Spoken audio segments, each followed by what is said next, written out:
Today on This Week in Space, we're going to tell you all about the lunar eclipse coming on May 15th, the bloody moon.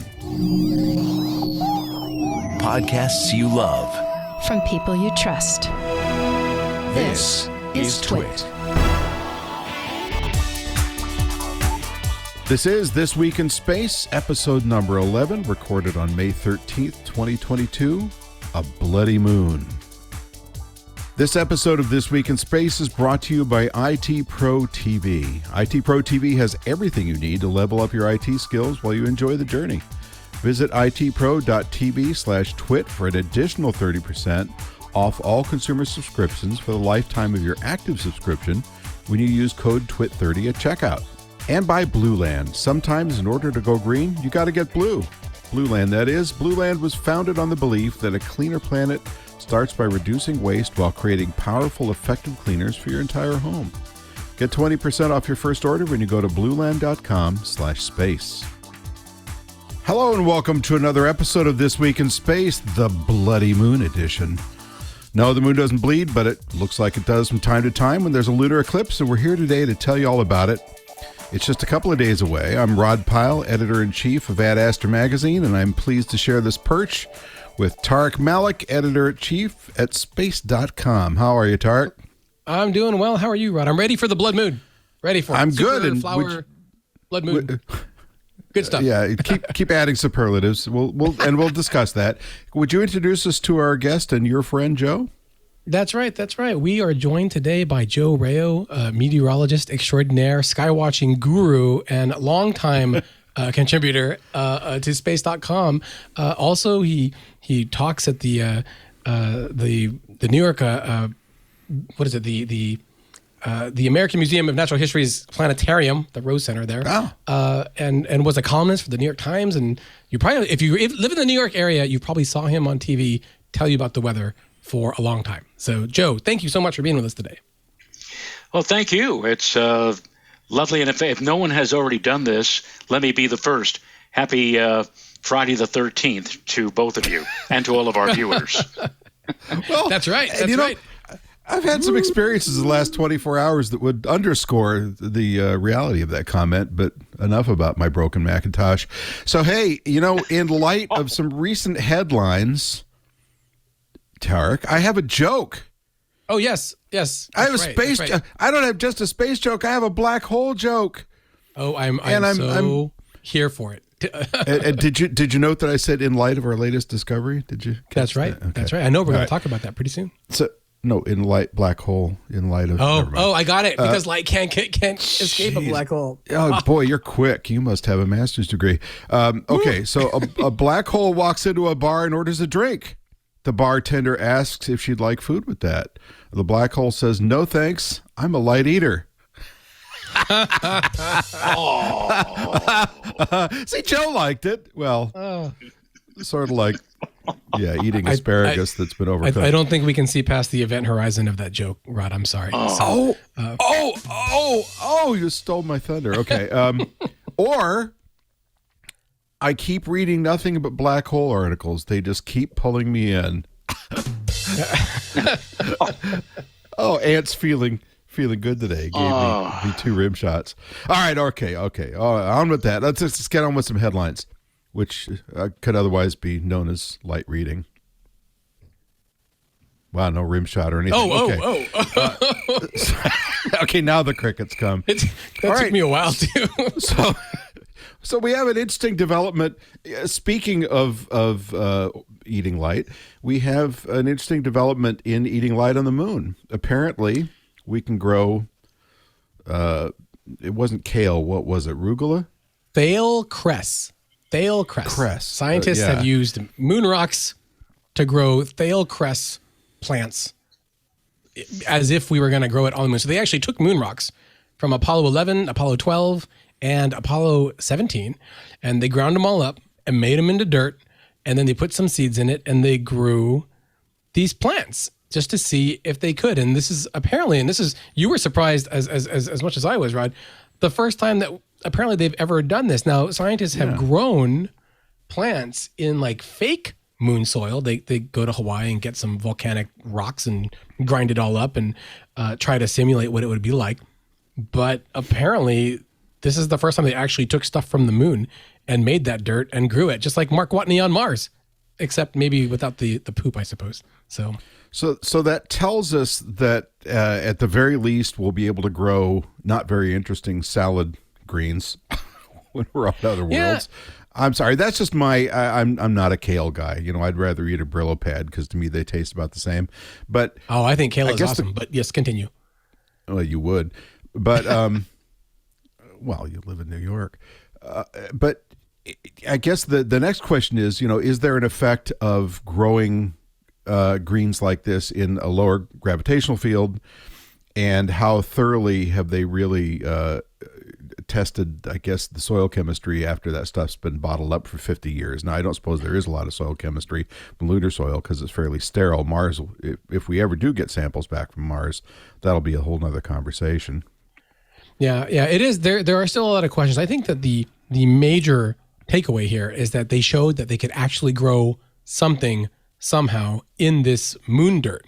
And they did say that, in the different soil they made from the Apollo 11 rocks versus the Apollo 12 rocks versus the Apollo 17 rocks, that the genes in the plants that they grew were different. So they changed depending on which soil they were, compared to the fake moon soil that they used as a control group. So that's really interesting. Now, the big open question now is, can we grow nutritious food in this dirt? So tomatoes, corn, basically staples, potatoes, tuna melt sandwiches. Yeah. Well, yeah, I guess they'll need some weird dirt to grow some tuna, I suppose.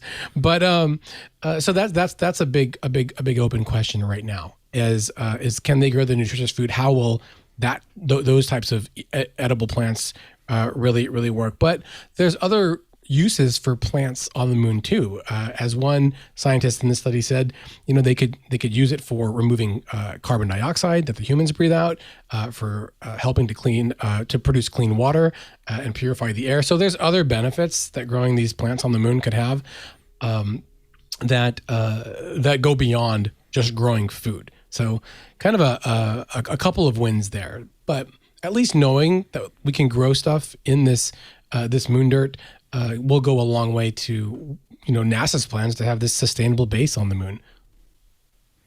Well, and also there was a company called Zero G Solutions out there a few years ago. They may still be in business. I haven't checked recently. That was working with some older NASA data, and I think it was from the shuttle era, where they took a bunch of seeds up and let them germinate in zero G and discovered that it actually changed gene expression, and that the plants became, at least in some cases, hardier and able to grow in more strenuous conditions and so forth, because I guess germinating a zero G activates a bunch of what was thought to be junk DNA, and they actually kind of become superhero plants, which is kind of cool. So next up, we have Marsquake. So JPL recently recorded the largest earthquake on Mars. I believe it was number 1313, 1113 earthquake, which I thought was kind of cool. So almost magnitude 5, right?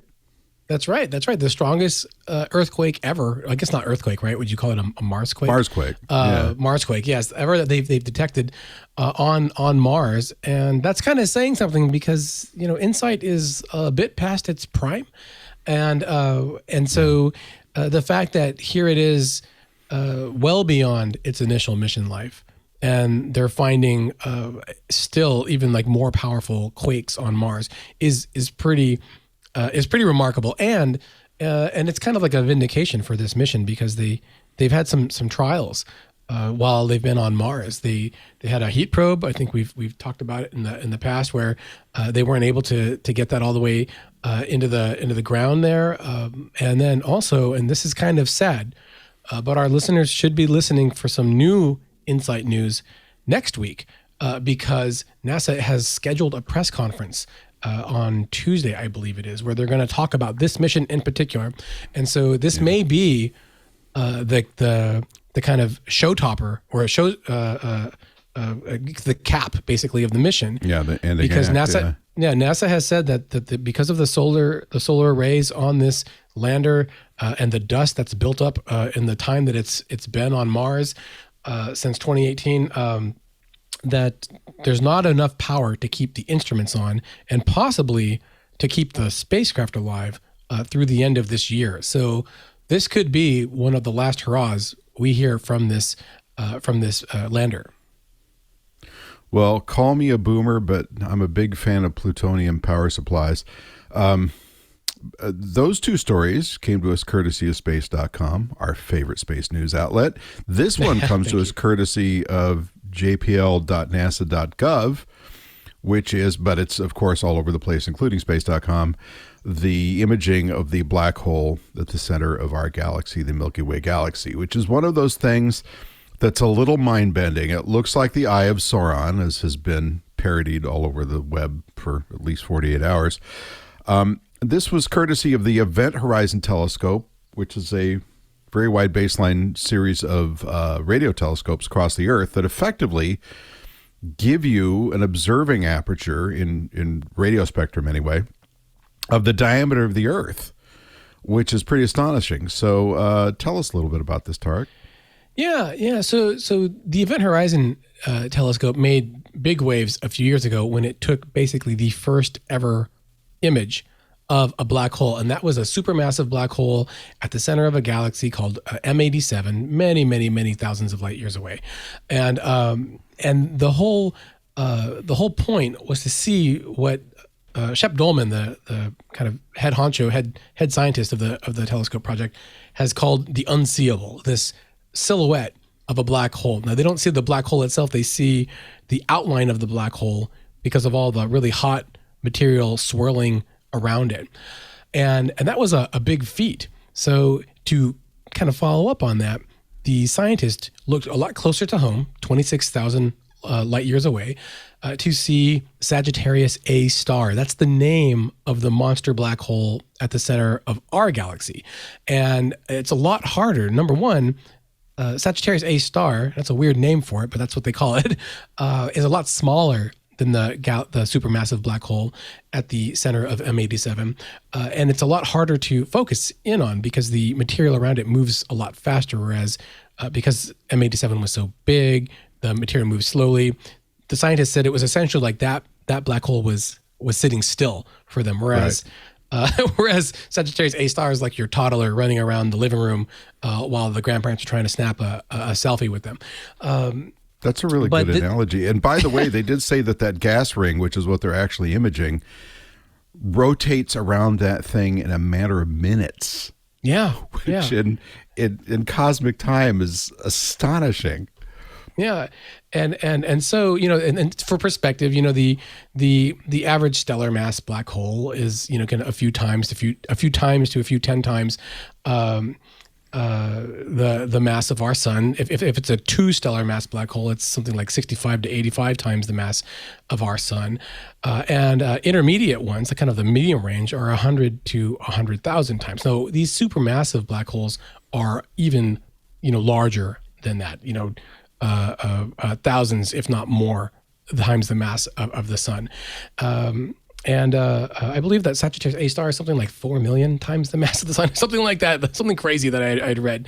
But the hope is by understanding how these black holes look, how they accrete matter around them, how they form, can tell us how our galaxy formed and how stars and galaxies form over time, and just the structure of the universe. And because of the gravitational effects, time moves a lot slower the closer you get to a black hole. We talked about Interstellar. They really look into that. Or sometimes on this podcast. In that movie. Just kidding. Yeah. And so they can really understand the nature of space-time by watching what's happening around these black holes. And now they've got 2 under their belt. I'm sure they're going to be looking for more. And we'll be back in just a couple of minutes after this word from our fine sponsor. This episode of This Week in Space is brought to you by IT Pro TV. It's important when looking for an online IT training program that you're getting the most up-to-date content and certifications. So let me make it easy for you. Go to IT Pro TV. They just released a new course, CompTIA A+ Core 1 and Core 2 series. This course is designed for professionals who support today's core technologies, from security to networking to virtualization and more. CompTIA's A+ certification is an industry standard for launching IT careers in today's digital world. In this course, you'll learn about hardware, operating systems, networking, security, and troubleshooting. You know, we talk about how great IT Pro TV is, but here's a reminder why. They have 7 studios where they film Monday through Friday. Their courses go from the studio to the course library in 24 hours and are divided into 20 to 30-minute episodes for easy binging. They also make sure you're prepared for your exams with their virtual labs and practice tests. But for me, the best thing about IT Pro TV is that you can learn and get certified on your own schedule, and it's always entertaining. I've watched their shows, and they're really enjoyable. The month of May is ramping up for summer, and so is IT Pro TV. Their free Azure weekend is scheduled for May 14th and 15th. Head to their website to get free courses and a great introduction to your next IT career. IT Pro TV will have 2 free webinars this month for you to check out. What is Azure Bicep with Adam Gordon and Wes Bryan? That's available on demand. And on May 19th at 2 o'clock Eastern Standard Time, All Things Cybersecurity with Daniel Lowry and John Hammond. And don't forget about your IT team. Check out an IT Pro TV business plan for your team today. Visit itpro.tv/twit for an additional 30% off all consumer subscriptions for the lifetime of your active subscription when you use code TWIT30. That's itpro.tv/twit and use code TWIT30 for an additional 30% off for the lifetime of your active subscription. IT Pro TV, build or expand your IT career and enjoy the journey. So, gentlemen, we have a lunar eclipse coming up on the night of March 15th and morning of March 16th. I believe it's a super blood moon eclipse, which is a cinematic level dramatic name. Sounds wonderfully dramatic, but probably look generally like your regular run-of-the-mill lunar eclipse. But those are cool enough. So let's bring on our guest, Joe. Joe, tell us about what we're going to see in a couple of nights, if you would. Hopefully, if the weather cooperates.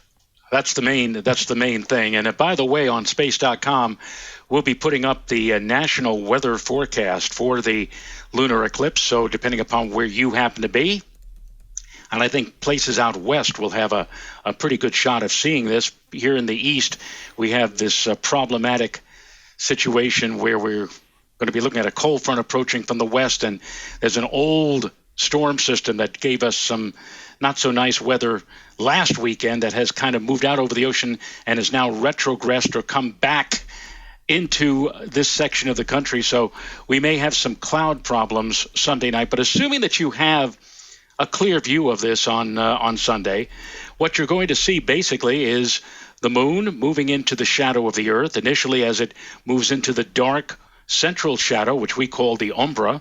It will appear that a bite has been taken out of the moon on the left-hand portion of the lunar disk, and then that bite will progress more and more and get bigger and bigger and bigger until finally, just before we reach the total phase. Now, the total phase will come Eastern time just before 11:30. Out west, it'll be at 8:30 Pacific time. Just before it becomes completely covered, the moon is going to begin to light up kind of a coppery or orangey or reddish color. And with that last little sliver of moonlight remaining and the rest of the moon beginning to light up that red color, it's almost going to look like in the sky that we're looking at a Japanese lantern. In fact, an astrophotographer many years ago who lived out on Long Island here back in the 40s or 50s said just that. He referred to it as the Japanese lantern effect. And then when we go into full totality, full eclipse, you take out those binoculars or a telescope, and it's amazing. The moon has been transformed during totality into what looks like a translucent ball, illuminated from within by a reddish or orange light. It's almost three-dimensional in many ways when you look at it. A beautiful sight in the sky, and it will be up there in totality for 85 minutes. Now, that's interesting because we have not had, in many parts of the country, we have not had a total lunar eclipse, the time of totality, last as long as this in 33 years. The last time we had a total lunar eclipse of this magnitude, of this length, was back in August of 1989. We've had other total eclipses of the moon since then in the United States, or visible from the United States, but they've all been of a shorter duration. Most lunar eclipses, total eclipses of the moon, they last, totality lasts maybe 40, 50 minutes at most, usually, but there are occasions when it lasts a bit longer. This one, again, will be the longest that we've had around here in over 3 decades. Wow. Well, they're a much better deal than a solar eclipse in terms of getting your value for your time and money, but can you tell us a little bit about, we hear these various descriptive names, blood moon, spring blood, dragon moon, so forth. What are some of these describers supposed to mean? I think this one is a super blood moon, right? Well, I worked in the news media for many, many years, over 21 years at one station, News 12, here in the New York area. And I once spoke to one of these consultants, these guys who advise you how you should be doing the weather, or how you should be reading the news, or whatever like that. And this particular consultant, I once asked him, I said, why is it that we're seeing terms like blood moon, supermoon, polar vortex? And he said that in this day and age, for the news media, you have to brand a specific news story.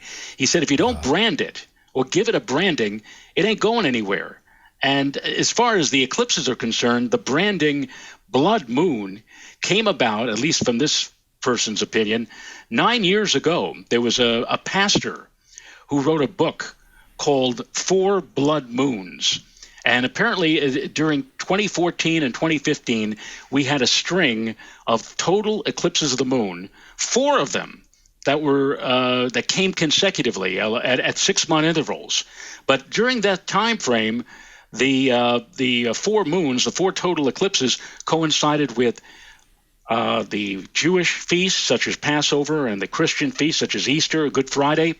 And this pastor alluded to the fact that because these eclipses were occurring at these particular holiday times of the year, that it meant that very soon we were going to have the end of days, the end of the world. It's going to be and in the sky there's a blood. Yeah. There are blood moons and blood and and believe it or not, this book that this guy wrote made the New York Times and USA Today bestseller list, which meant millions of people bought into this book and bought the book. And it only goes to show you, the science idea or the science concept of the average Joe who, oh my God, I got to get this book. But ever since that time, the term blood moon has now been locked in with lunar eclipses. Whenever we have a lunar eclipse now, a total eclipse of the moon, we have a blood moon. Oh, and I don't, I'm not really, Tariq knows about this. I don't really go for that because every time blood moon is mentioned, it probably means that the guy who sold this piece of trash 9 years ago gets a nickel, right? And we didn't have the disasters, and the world didn't come to an end. Let me point that out. But still, wherever this book is still available or on some of the online services, this guy's still making a few bucks, and probably it spikes a little bit every time we have a total eclipse of the moon. So that's where the term blood moon came from. And the other names, supermoon, well, that came from an astrologer who actually came up with the term back in the 1970s or 80s, and it went nowhere at that time. But then in 2011, the moon was exceptionally close to the Earth, what we call perigee. But really close, almost as close as the moon can possibly get. And once again, this term reared its ugly head. And the news media, of course, looking for branding, said, hey, that's great, supermoon, that's fantastic. And all right, you could use it when you have an extreme case, but the full moon comes to perigee at least once every year. And so we have a supermoon every year. And now this astrologer said, but wait a minute, hold on. If we're within 90% of that perigee distance, then we could have more than one supermoon. And in fact, in some years, we have as many as 4. In my opinion, you're watering down the product. That's right. If you want to make supermoon a special thing, have it happen once in a year or once in a great while. But this guy, now we have 4. This one is a supermoon. June, we're going to have a supermoon. July, when we actually have the moon at its closest to the Earth for this year, 2022, the full moon, that really would be the true supermoon. And I think August is going to be a supermoon. We got all these supermoons flying around. And in this particular case, one of these purported supermoons is going to be coinciding with the full moon on Sunday night for the lunar eclipse. So we have a super blood moon. And if you look even further, the Algonquin or the Iroquois Indians, the Native Americans who lived in this country, 200, 300 years ago, they would have on their calendars each month, they would devote a full moon to a specific thing. And the month of May, they called the full moon, the flower moon. Even Sky and Telescope, in fact, is promoting that in their May edition, the full flower moon. So now you have the super blood flower moon that will be around on Sunday night. I think we'll call and it the Mercury's in super retrograde, so shut down your computers. Yeah. Well, yeah. Joe and I have gone. We've talked about this many times over the years, and to me, the perigee moon, like the super moon, there should only be one for the year. That's the closest that it's going to be. But a moon anywhere near perigee, the moon comes to perigee every month. Like there's the closest it's going to be for the month, and then there's the farthest it's going to be for the month, right? But when it's at the closest point, when it's like really close within that period, and it's with the full moon, that's when it becomes like a super moon because it's so bright apparently. Well, but can I just add that for those of us that have survived the disaster known as the movie Moonfall, we've seen the closest super moon we're ever going to see. Okay, when it's scraping over the San Gabriel Mountains. We know. Okay, sorry, Tariq. I know you're tired. No, I think Joe was going to correct but it was me a terrible right? movie. Say again, right, Joe. I misspoke right there earlier. No. What I was going to say is that what Rod mentioned. I mean, there's going to come a point. See, the moon is actually moving away from the Earth by about like 2 feet every century or whatever. Eventually, it's going to get as far away from the Earth as like 300,000 miles. In which case, at that distance, they no longer will be. The moon will no longer be close enough to the Earth to cast its shadow on the Earth to cause a total eclipse of the sun. But this is going to be like millions and tens of millions of years in the future. But eventually, it's going to reach a certain point in its orbit, and then it's going to start coming back toward the Earth.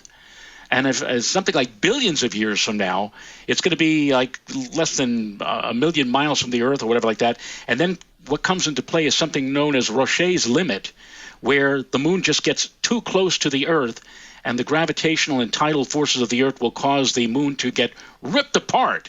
And sometime, I don't know, like 3-4 billion years from now, the Earth will resemble the planet Saturn because we will have ripped our moon to shreds, and encircling our planet will be the remnants of our moon, which will be a beautiful system of rings. But you and I and everybody else who's watching, we're not going to be around for that. So, but it's an interesting thing to speculate on in the millennia to come.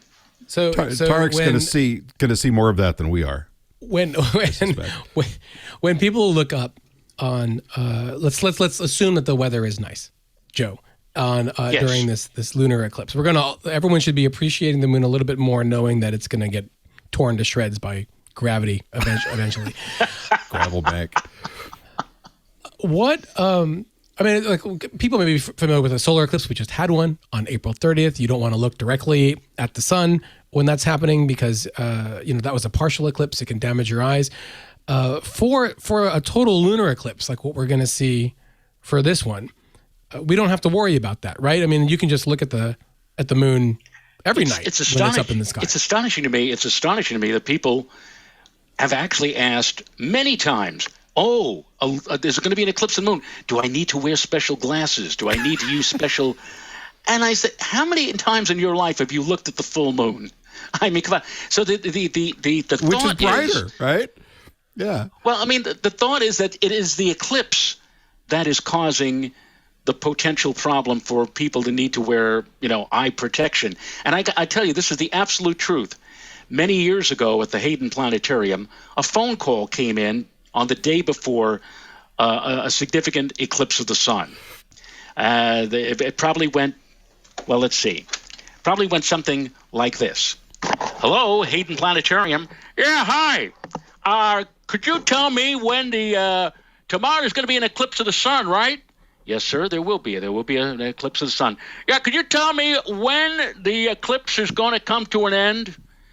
You want to know when the end of the eclipse is going to occur? Yeah, tell me when the eclipse is going to come to an end. All right, let me just check the it's going to come to an end at 2:54 tomorrow afternoon. It'll peak at 1:40, but it's going to be all over by 2:54.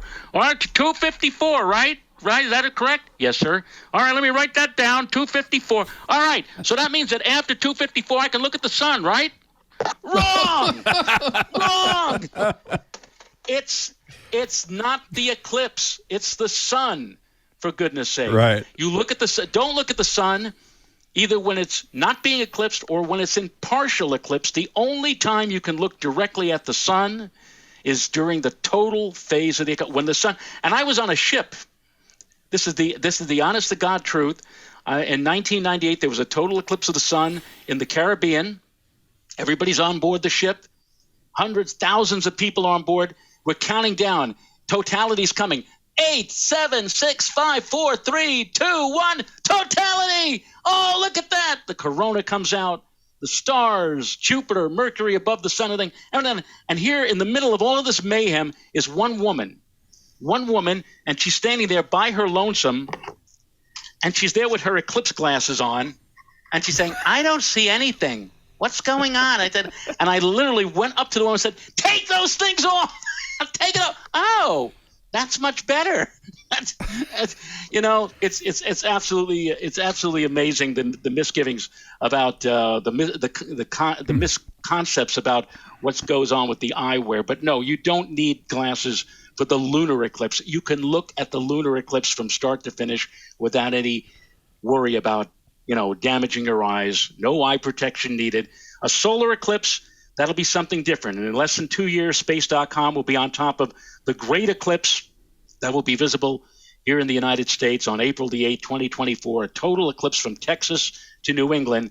Then we'll warn you about eyewear and all sorts of problems that may come into play. But until then, no worries about the lunar eclipse coming up on Sunday as far as your eye is concerned. And just to add to that thought, people should feel free to use binoculars, telescopes, anything they wanted to augment their view of the lunar eclipse, because it is really, especially through medium magnification binoculars, it's an incredible sight when it's in totality. However, since we have been playing inverse land here a little bit, if it's a solar eclipse, telescopes and binoculars without filtration are not recommended, because if you get your timing wrong and what's known as the Bailey's bead or the limb of the sun begins to poke out, you're going to have a very bad afternoon and be blind. And take it from me, had a telescope as a kid, had no adult supervision, had a little welding glass that you screwed into the eyepiece, and it said, don't look at the sun for more than a minute at a time. But of course I ignored that warning because I was 8 and had cataract surgery at the age of 48. So recently there was they called it an eclipse. It was really a transit of Phobos across the sun as seen from, I think it was Perseverance, wasn't it, Tariq? Yeah, from Mars. Yes. From Mars, yeah. Yeah. So basically it looked like a potato crossing in front of the sun at some distance, like being tossed by a monkey or something. And it reminds you how remarkable, and I could be most generously described as agnostic, probably not even that, but the fact that the moon is the exact right diameter to make a solar eclipse work is just mind-boggling to me. And as Joe points out, that's not always going to be the case, but it's the case right now. And having seen one solar eclipse, they're life-changing. And it's an amazing coincidence, and I've completely pulled us off track. So I was gonna say but the fact that there's a solar eclipse and a lunar eclipse so close to each other. I mean, we just had one a few weeks ago. Now we're having this lunar eclipse. Joe, is that like normal? Do they go together like peanut butter and jelly? Yeah, they do. That's a good analogy right there. They do go together because the alignment between the sun, earth, and moon, what we call the nodal crossing point. We don't have eclipses every month, obviously, and the reason is that the moon's orbit relative to the orbit of the earth is slightly out of kilter, so to speak, by about 5 degrees, which means more often than not, at the time of full moon, the moon will either go above or below the shadow and avoid being eclipsed. And during the daytime, the new moon will go above or below the sun and avoid eclipsing the sun. But there are 2 points during the course of the year where the orbital plane of the Earth and the orbital plane of the moon will coincide around the time of a new or a full moon, and that's when you get an eclipse to take place. And if you do get a solar eclipse, inevitably, when the moon goes around to the opposite side of its orbit and goes into the full phase, you get a lunar eclipse. And dependent upon the alignment of the node relative to the sun, moon, and earth, you could sometimes end up with both a total eclipse of the moon and a total eclipse of the sun within 2 weeks of each other. Or usually what happens is that if you have let's say a total eclipse of the moon, as we have now, which is quite central, when you get the solar eclipse either 2 weeks before or after, and as Tariq mentioned, we had one on April the 30th, the alignment is not quite as precise, and so you end up only with a partial eclipse. But yes, usually when you have one eclipse of the moon or the sun, it is usually preceded or followed by an eclipse of the moon or vice versa. So they do go together like peanut butter and jelly. And we have actually what we call eclipse seasons, where the alignment is favorable for about a month or so to have both types of eclipses. And so during that time frame, yes, you will have eclipses of the sun and the moon within that 1 month or so. And so after that, the alignments are not quite so precise, and we go back to the more normal situation where the moon is going to miss the sun or the moon is going to miss the shadow of the earth, and we don't have eclipses. It really is a fascinating thing to do when you're calculating these things. And one person who has been a good friend of mine for a long time, Fred Espenak, now he's retired, but he was at NASA, and we call him Mr. Eclipse because he has written books telling us about eclipses of the future and eclipses of the past. In fact, he wrote a book called 5 Millennium Canon of Eclipses, where you can look up any lunar or solar eclipse for the next few thousand years. And again, it's all due to the knowledge of being able to do the calculations, which Fred, using a computer, of course, has been very quick to do. So, and we're all indebted to him because he's the only one really in this country who has been so into eclipses that he does the calculations that all the rest of us look at to make our plans for viewing future eclipses. We owe Fred a debt of gratitude for all of those calculations that he made.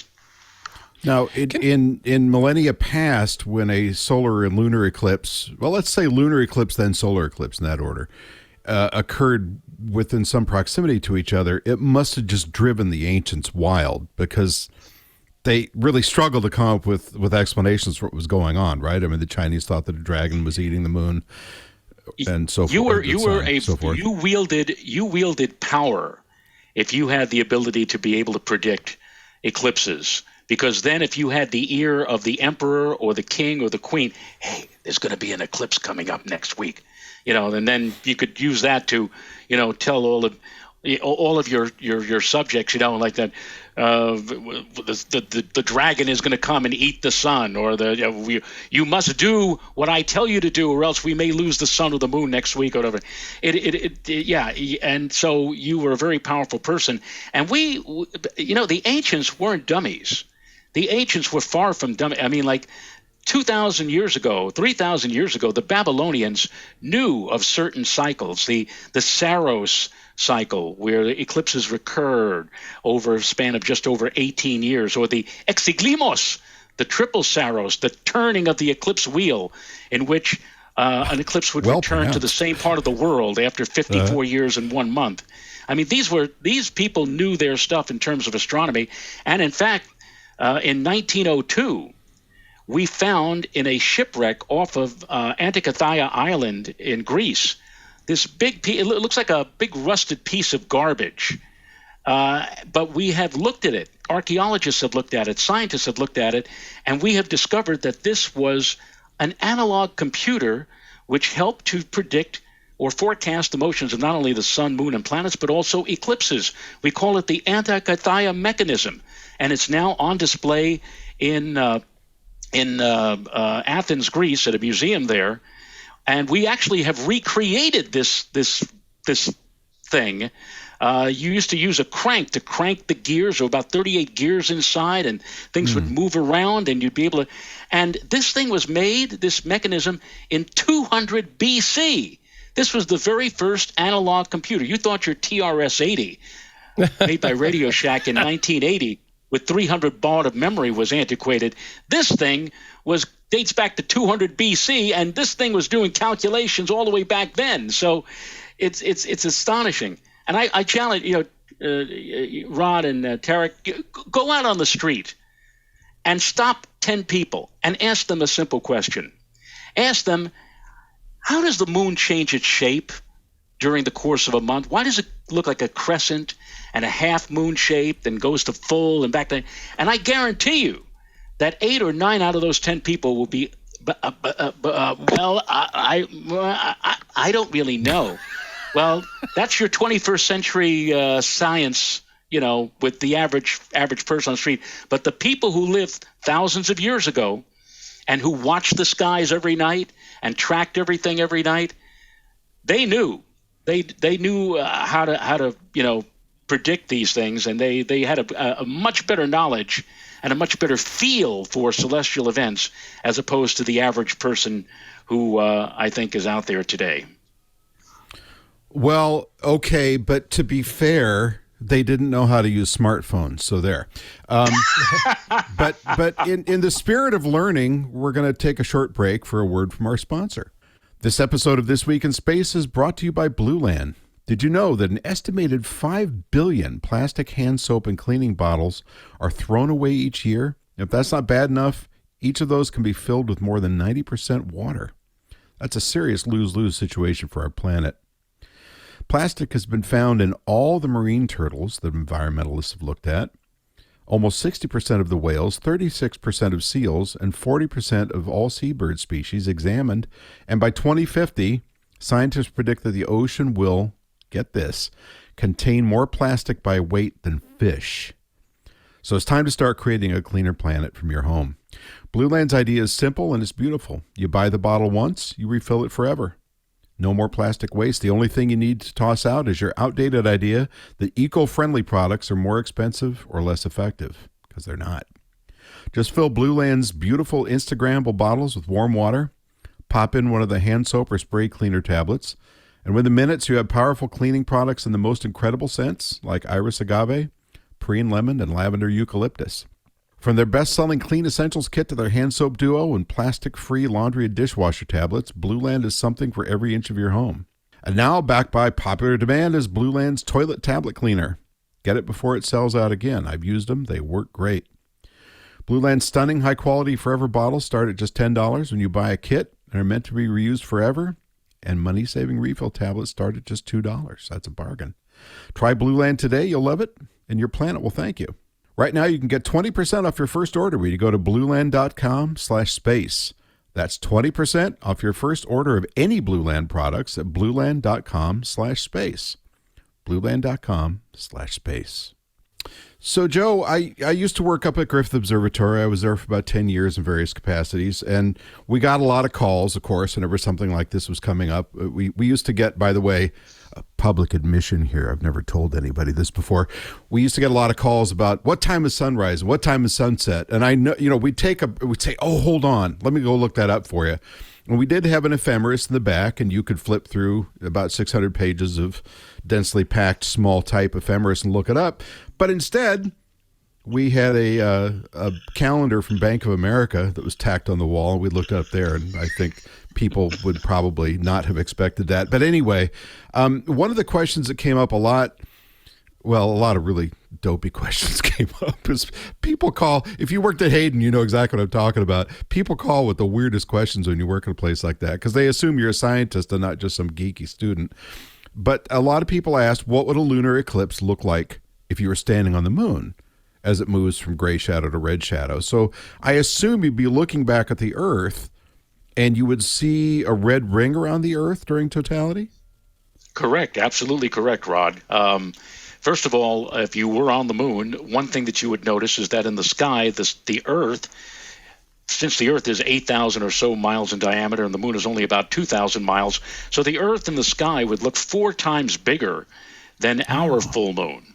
And so you have this overly large Earth in the sky. And, of course, during what's going to happen on Sunday, we have actually what's called complementary phases. In other words, when we have a full moon, the folks on the moon have a new Earth. And when we have a new moon, the people who are walking around on the, wherever astronaut might be on the surface of the moon, would be looking up and they would be seeing a full Earth in the sky. So this coming Sunday night, we're going to have a new Earth. In other words, totally black, and for the most part invisible until it begins to cross in front of the sun. This is going to be, from the moon now on Sunday night, an eclipse of the sun. And as the moon comes in, as the Earth comes in and blocks out the sun from view on the moon, as you mentioned, the red ring, that red ring is going to be our atmosphere being backlit by the eclipsed sun. And the reason why it looks red is because, if you've ever noticed, at sunrise or sunset, the sky turns that ruddy or orange coppery color. It's because of what we know of as long wavelengths. If you remember your science teacher in high school using a prism to break up sunlight into multicolors, red, orange, yellow, green, blue, indigo, violet, Roy G. Biv, the longest wavelengths, in other words, the long wavelength of the sunlight when it's near the horizon getting to your eye causes the sky to tilt toward the red end of the spectrum. And that's why we see that red color at sunrise and sunset. So now here you are on the moon. The Earth is passed directly in front of the sun, and the sun, again, backlighting and lighting up the atmosphere. And because right around the edge of the atmosphere, right around the edge of the Earth, I should say, the atmosphere appears that red color, that red light now shines as a ring of red around the darkened Earth. And all of a sudden now, on the moon, your only source of illumination is that beautiful red or orange ring in the sky that surrounds the darkened Earth.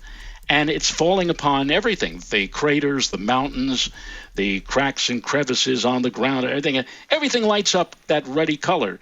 And from the Earth, when we're looking back up toward the moon, we're seeing the moon again light up, because what we're seeing is that red light, the combined light of all the sunrises and sunsets that are occurring at the moment the eclipse is taking place all around the world, shining now or being bent like a lens. The atmosphere acts like a lens and bends that red light into the shadow, and that red light falls upon the moon and lights it up to that extent of red or orange. Sometimes when the atmosphere is not so clear, when we have a lot of cloud cover, or when there's a big volcanic eruption that has recently taken place that has thrown a big aerosol cloud of ash and dust into space, into the atmosphere, the stratosphere, that blocks those red rays from reaching the shadow and reaching the moon. And so during those occasions, we sometimes will see the moon turn more of a chocolate brown or gray, or sometimes even black out almost completely from view. So we don't have the so-called blood moon. We have more of a blackish kind of moon, or a grayish moon, or a brownish moon, because, again, of the atmosphere being not so clear.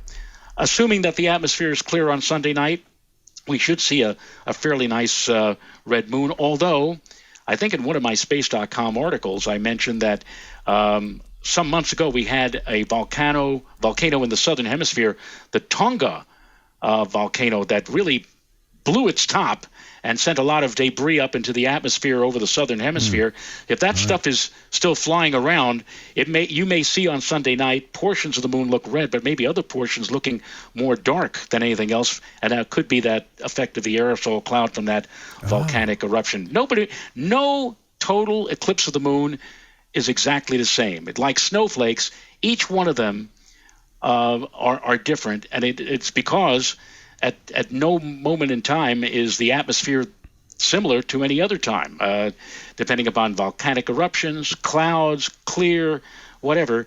That tells you that will eventually be the answer as to what the moon looks like during a total eclipse. So think of the moon as a probe, a moving probe moving through the Earth's shadow, and in the process giving us an idea of how clear or how cloudy or how dirty the atmosphere is by the coloration and the brightness that it'll appear during the total phase of the eclipse. I like that idea that the reddish color, or just the color of the total lunar eclipse, is every sunset on Earth at the same time when you were looking up at the moon. Hey, Joe, as I was curious, I know we've been talking about the eclipse for a while now, but for what people should be looking for, the big milestones of the eclipse as they're staying up pretty late on Sunday night. If you could walk them through like just those major stages. I assume that there's like the part where the moon first hits the moon, the Earth's shadow, and then it's all the way in. Then it's going to leave at some point, and then it says goodbye. I mean, what are the main stages you would advise the listeners here to look out for, and like, should they just set up a lawn chair to see that, or do they just come out and check on the status over time? What do you want them to see? Well, you don't have to stay out for the whole 3 hours or 4 hours of the eclipse from start to finish. If you do, admittedly, that could be a little bit on the boring side. So what I would suggest is you go outside to look at, as you just mentioned, Tariq, the various stages, or the most interesting stages. For example, go outside at 10:50. Now, I'm going to use Eastern time. It would be 10:15. If you're out on the West Coast, well, actually, this is something interesting. If you're out in the Western United States, the eclipse is already going to have begun when the moon has come above the horizon. So many of you who live, let's say, in Los Angeles or Seattle or Salt Lake City, when you go out and look as soon as the moon comes up above the horizon, check your local newspaper to get the exact time of moonrise for your area. When the moon rises that particular evening, it's not going to come up as its usual full state of affairs. It's going to come up with a distinct part of the moon covered, because it'll already be into the shadow of the Earth, a kind of a scallop or bite taken out from it. But if you are in the Eastern United States, you'll be able to see at 10:28 p.m. Eastern Time, or in the Central Time Zone, Chicago, 9:28 Central Time on Sunday evening, the first little bite, or the first little dent, if you will, in the left-hand part of the moon's disk. That'll be as it's beginning to enter the central shadow, or the umbra of the Earth. So you'll watch that for a few minutes and say, that's interesting. That's pretty good. All right. And then you go back inside. And then you come back outside at about 11 o'clock Eastern Time, or 10 o'clock Central Time, or if you're out on the West Coast, 8 o'clock Pacific Time.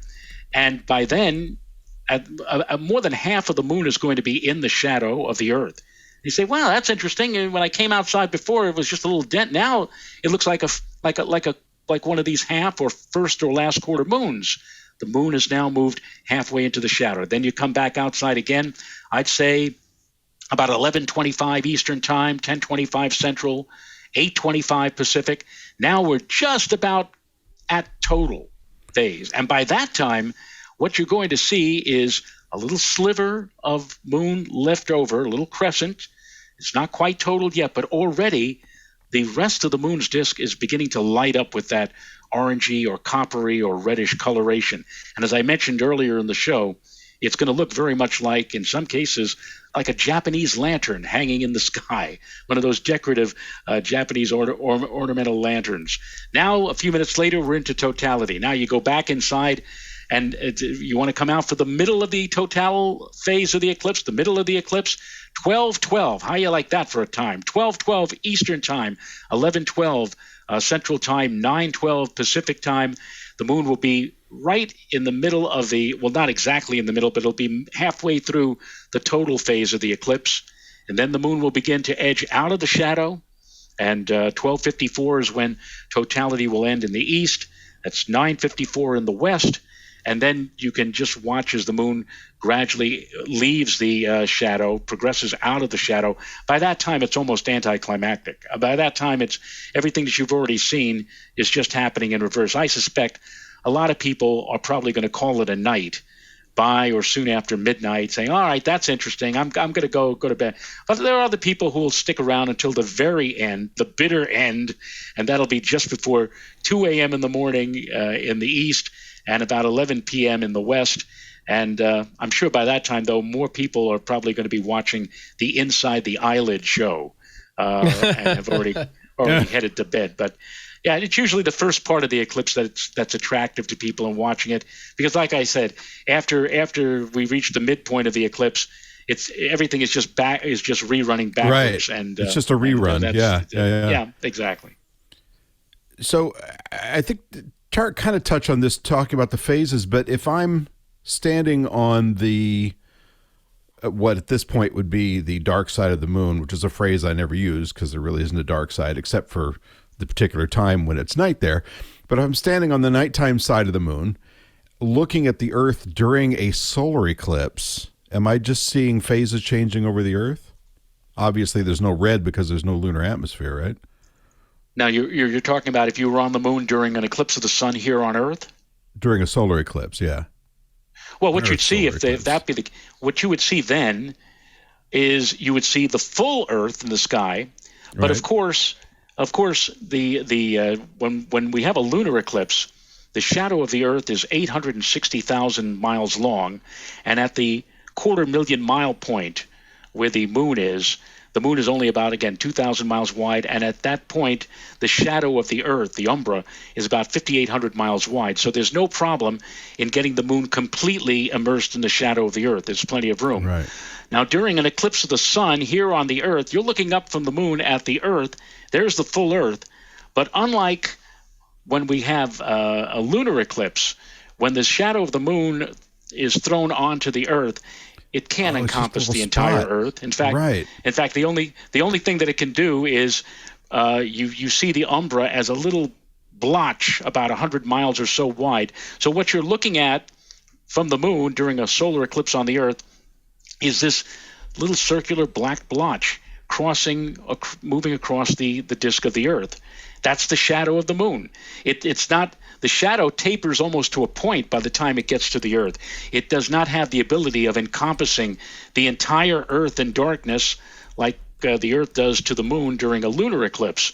So what you see is the full Earth, big, bright, beautiful blue oceans, brown land areas, white clouds, and you see this black little diffuse blotch moving across the Earth over a span of 2 or 3 hours, and that's the shadow of the moon cast upon the Earth. And wherever you're underneath that black blotch, you will see the sun completely and totally eclipsed by the moon for a few short minutes. It's good. I would suppose it. The eclipse of being on the moon during a lunar eclipse is far more spectacular because you got that glowing red ring of light around the Earth and the sky, as opposed to being on the moon during a solar eclipse, where you just see that little meow moving across the Earth's surface over a span of a few hours. Well, and it goes without saying that standing on the sun for any of those would be a non-starter. So, and a little fire starter, too, right? I was going to say, not if it's during the night. Sorry, go ahead, Tariq. I got a fun one. I think maybe to kind of wind some stuff up for me at least is Joe, the moon's got a special place in a lot of lore. do we have to be worried about werewolves during the total lunar eclipse? Or anything else? Any other big myths that are going to come out and get us?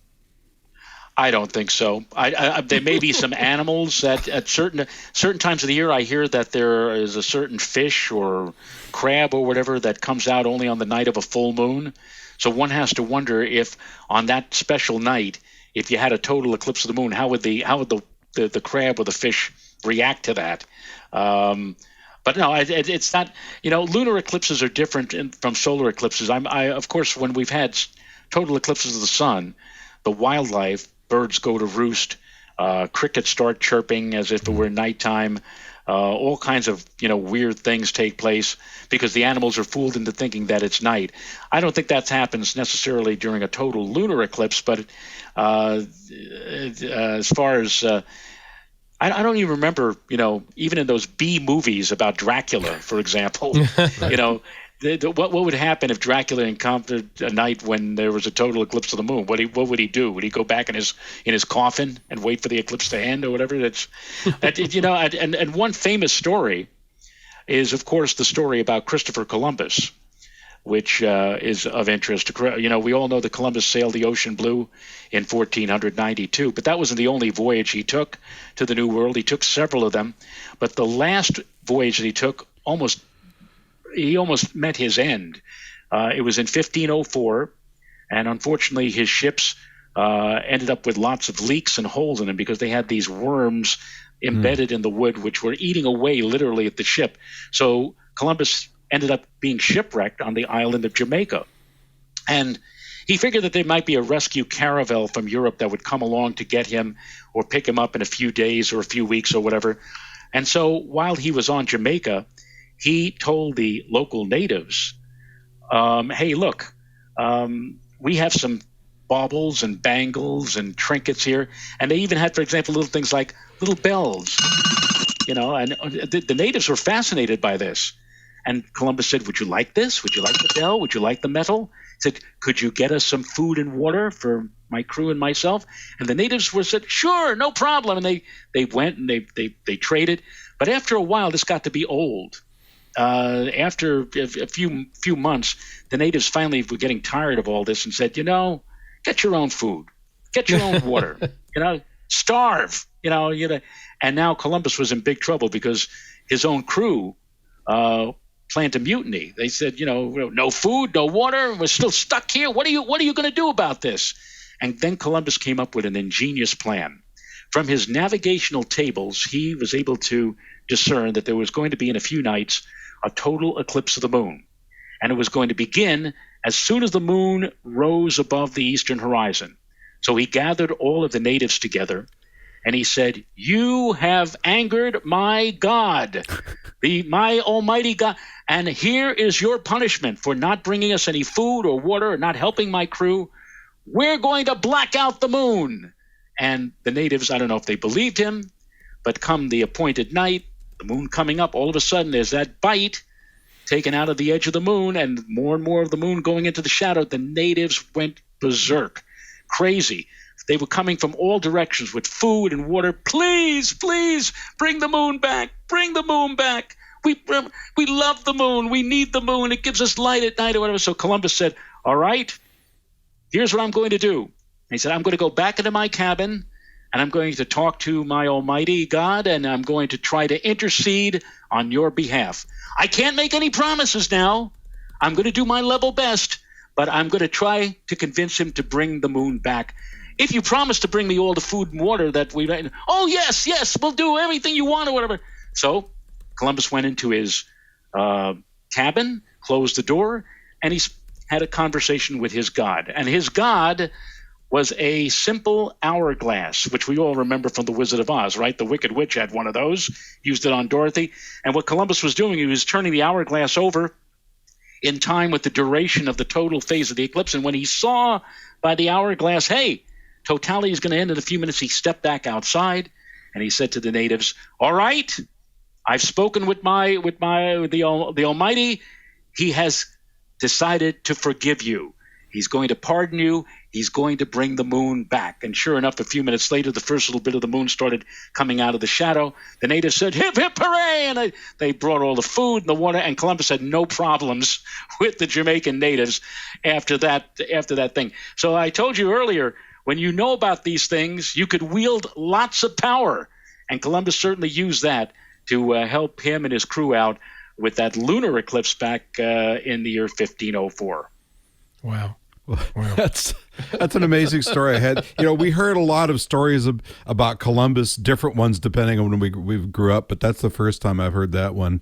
And if there was really a group of indigenous people that screamed hip hip hooray, I want to see a recording of that. But I'm just kidding around. So Tariq, I want to challenge you here. Since you lost the bet, I'm pretty sure you're going to lose the bet about the SLS launch, and I'm going to get that your bet's chair. over. That bet is just in case that bet's dead. Just in case, though, I challenge you to go out during totality, shirtless, and howl at the moon, and I want pictures, and I'll do the same. What do you say? Maybe not. It's going to be late. I'll be working, actually, covering the actual eclipse for Space.com. However, we should tell the listeners. That wine, do you, pal? Yeah.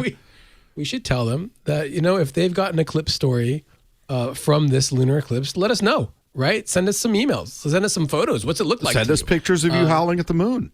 Well, it could be that too. So here's a picture that I anybody who's listening right now, and I'd love to see this published on Space.com.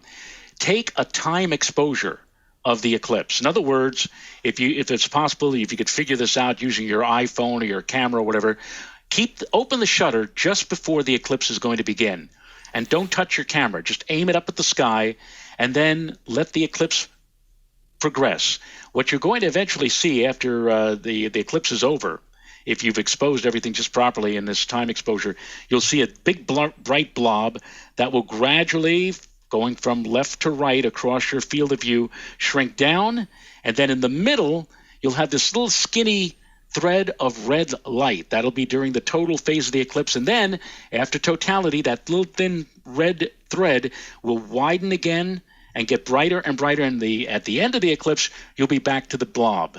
Now that would be not necessarily, I've seen this before done by other photographers, but not necessarily unique. But instead of having the standard view of the red moon, or you see the partial phases progression from one to the other, just open the camera or open your phone up and just let the moon glide on through for several hours, and you'll see the dramatic changes in brightness over time during the eclipse.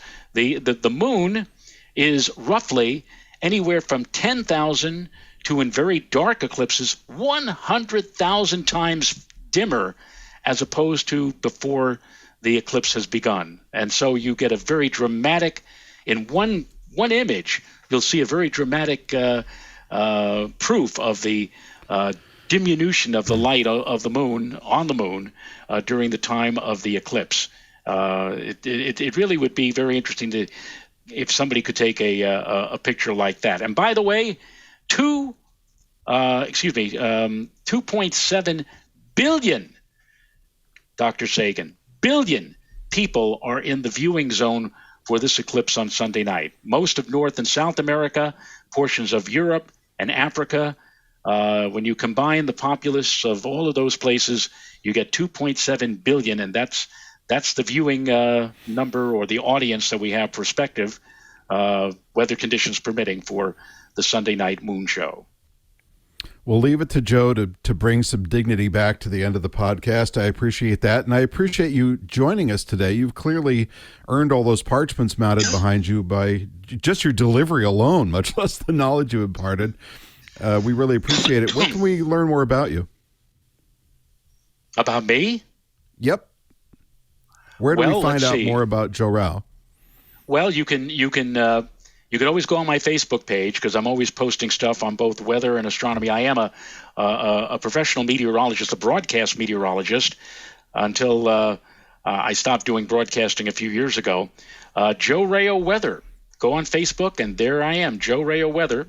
And you can also, of course, read stories about celestial events here at Space.com. I'm celebrating this year my 20th anniversary writing for Space.com. All right. But I also write for Natural History Magazine here in New York, the magazine of the American Museum of Natural History, and also occasionally do freelance writing for other publications, other venues. So I'm pretty much all over.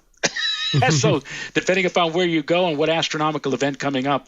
And right after this event, this lunar eclipse, the next big event, prospective big event, kind of a wild card because we're not exactly sure if it's going to transpire, will be a outburst of meteors that may occur at the end of the month as the Earth hopefully interacts with the remnants of a comet which shattered back in 1995, and now those particles, that debris, the pulverized remains of that comet, we may actually interact with that and pass through that zone on the night of May 30th into the morning of the 31st. And if we hit it just right on that night, you may see a whole heck of a lot of meteors, maybe more meteors in that one night than many people have seen in their entire life. So hopefully that'll come to pass at the end of this month. Well, we'll have to make sure we remind everybody about that. Tariq, thanks for being here as always, and to the crew at TWiT, you guys really rock. Tariq, remind us where we can go to learn more about everything Tariq Malik. Well, like Joe said, you can always find us at space.com. Congratulations on year 20 with space.com, Joe. Does he get a pin? Am I going to get a gold watch? Yeah, a special pin? Or I'll have to look. I think it's just a pin. A watch might be too much. And you can always find me on the Twitter at the Tariq J Malik. And I look forward to this eclipse. I hope to be following along with everyone on Twitter during that event. Well, and taking that selfie without your shirt howling at the moon. Don't forget. You can learn more about me, Rod Pyle, and what I do at astromagazine.com. And my website is pylebooks.com, and Facebook, and so on and so forth, and everywhere else. Thanks for joining us for another episode of This Week in Space. As always, please feel free to send us feedback or your shirtless howling pictures or whatever you'd like to do at TWIS@twit.tv. New episodes published every Friday on your favorite podcatcher, so make sure to subscribe, review us, and tell your friends. And you can always head over to our website at twit.tv/TWIS. Thanks again, and see you next time. Listeners of this program get an ad-free version if they're members of Club TWiT. $7 a month gives you ad-free versions of all of our shows, plus membership in the Club TWiT Discord, a great clubhouse for TWiT listeners. And finally, the TWiT Plus feed with shows like Stacy's Book Club, The Untitled Linux Show, The Giz Fizz, and more. Go to twit.tv/clubtwit, and thanks for your support.